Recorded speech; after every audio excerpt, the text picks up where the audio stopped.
Welcome to No Rares Required, episode 48, Izzet Bargain.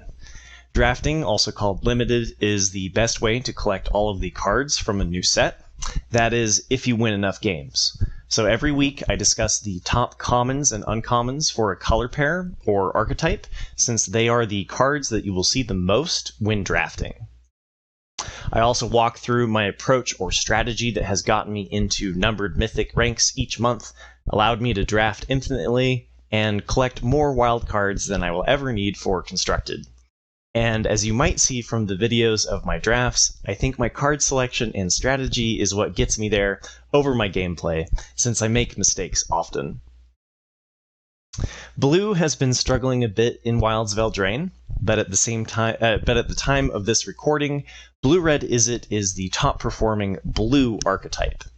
But because of the low win rate, the upside is that blue cards are relatively underdrafted, so as long as you focus on red removal early, you shouldn't have a problem getting into this archetype.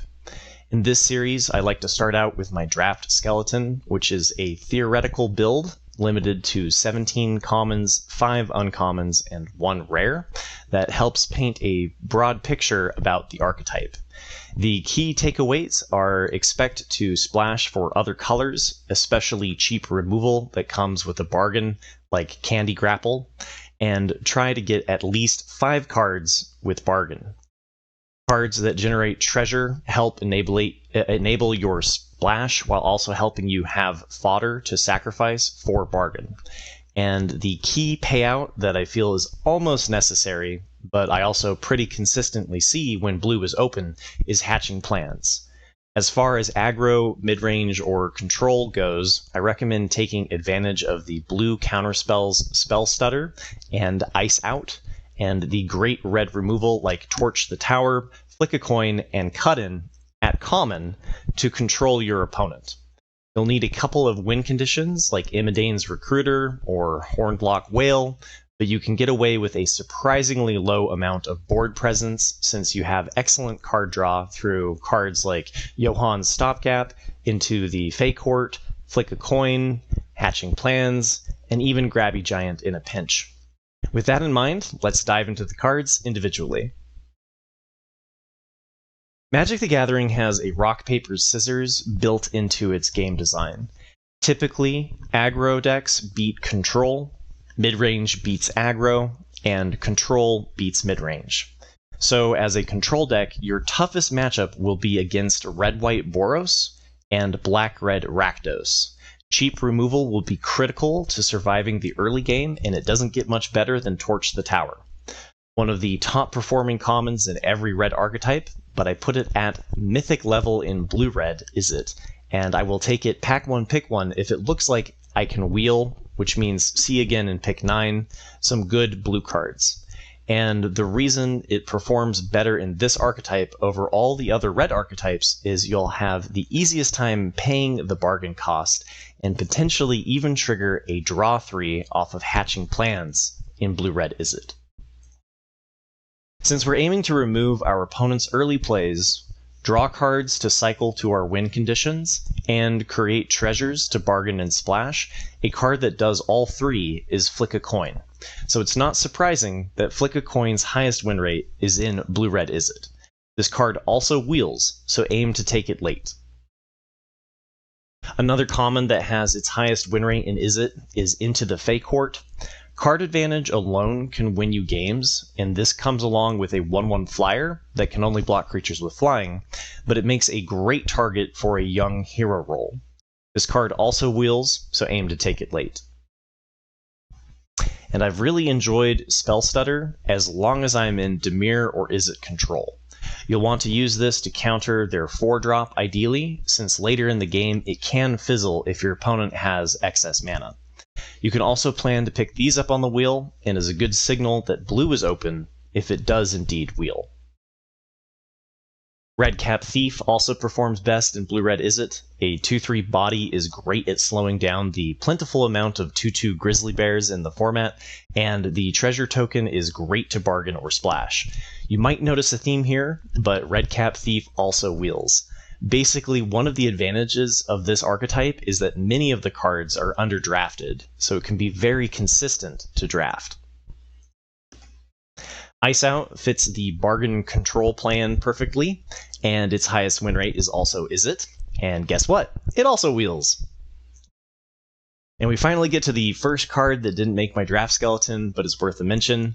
Sleight of Hand is great if you have multiple Frolicking Familiars, which we'll get to when I cover the uncommons, or if you have multiple Frantic Firebolts to get a payoff for filling your graveyard with spells.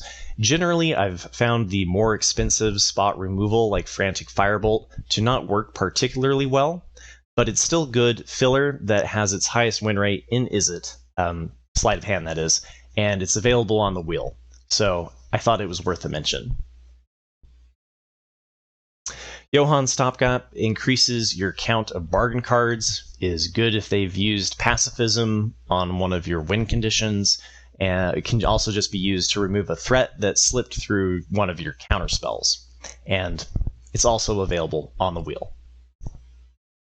And this one might come as a surprise, but Candy Grapple works amazingly well in the control bargain plan, since we have access to so many cards that generate treasures, so you won't even need to include a swamp in your mana base.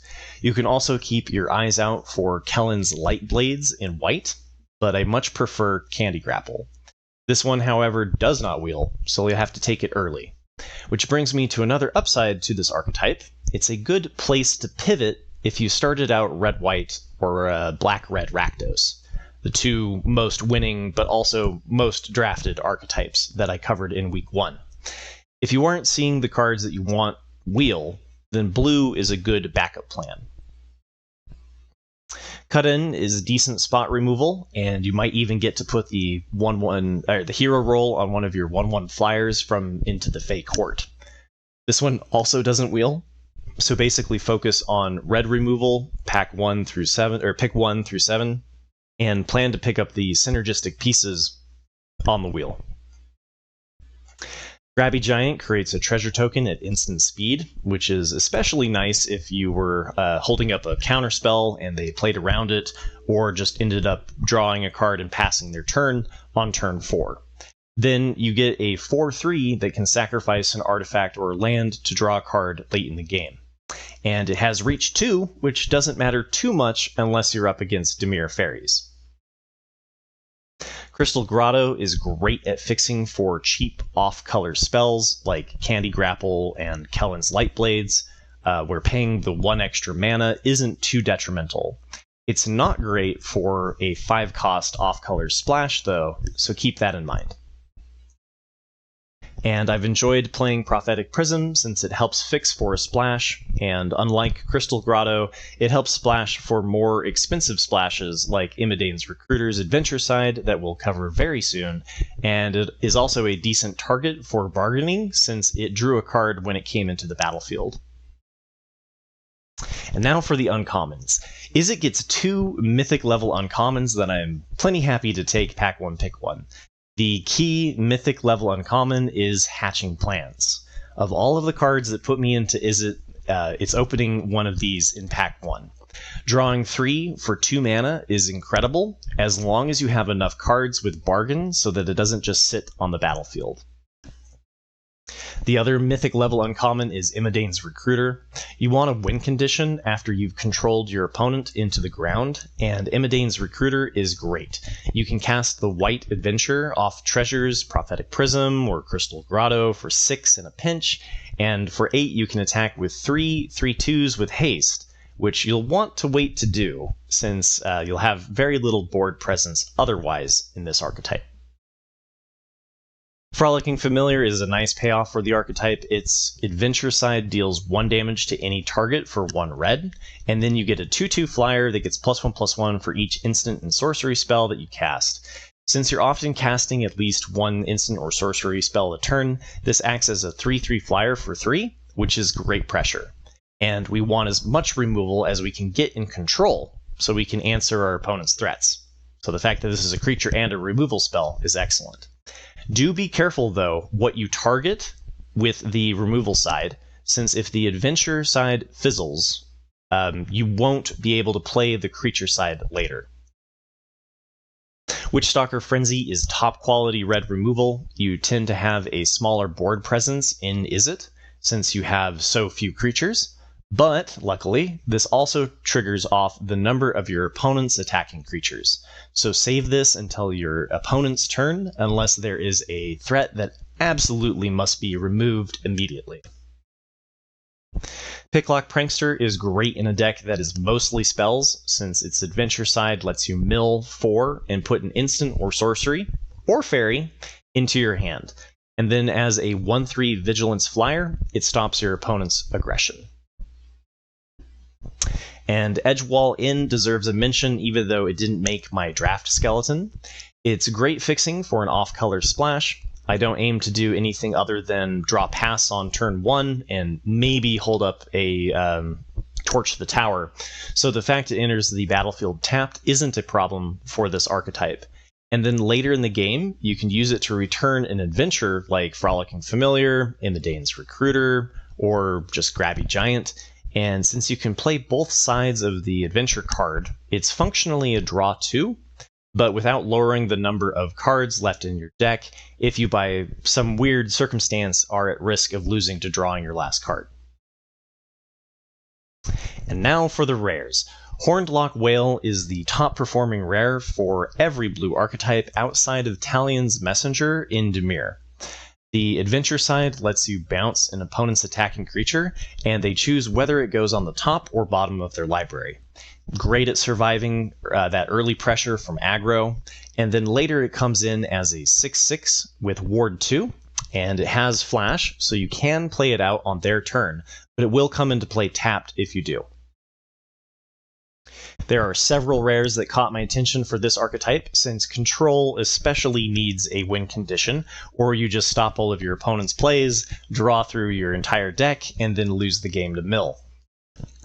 Twining Twins allows you to blink a creature, useful for slowing enemy pressure, but also if you have a card with a useful enter the battlefield effect, it will trigger a second time. But the creature side, a 4/4 flyer for 4 with Vigilance and Ward 1, is a great win condition. Sleep Cursed Fairy is also great, because as I mentioned, there isn't a whole lot to do on turn 1, but getting a 3-power flyer with Ward 2 that untaps after 3 untapped steps is a threat your opponent will have to deal with, and if you hold up a counterspell, but your opponent doesn't play anything worth countering, you can also speed this process along, and then later in the game you can give it pseudo-vigilance. I'm going to skip Redcap Gutter Dweller, since I covered it in my guide to Red-White Boros, and it's still performing best in Red-Green Gruul. Talion's Messenger is the blue-black Dimir superstar I mentioned earlier, but it is still a great inclusion in Izzet. Even if this is your only fairy, it still gets a +1/+1 counter every time it attacks, and it triggers a loot to help you find your counterspells and removal. Heartflame Duelist is a good inclusion and performs just about as well in Izzet as it does in Red-White Boros. Being able to deal 3 damage for 3, including your opponent's face, is something every red deck wants to do, and the creature side is better later in the game when you can cast 2 spells and give your red removal lifelink immediately anyway. And as far as the mythics go, Izzet gets Realm Scorcher Hellkite. It performs the best in this archetype, 1, because you're aiming for a long controlling game, and 2, you have great bargain targets like Hatching Plans. The dream is triggering a draw 3 and pinging 2 damage to any target when it enters the battlefield. Then, if your opponent doesn't have removal, you ping for more on the following turns. It's a great win condition indeed. If you played in the Arena Qualifier last weekend, I hope you had better luck than me. I'm not a big fan of Sealed in this set. It feels like the pools can be very hit or miss. But if you had success, I wish you the best of luck next weekend. I post multiple videos a week, so remember to hit like and subscribe for more Magic the Gathering content. I'll be back every week to cover another archetype, so if you have one in mind, let me know in the comments below. Thank you all for the support, and good luck getting those trophies.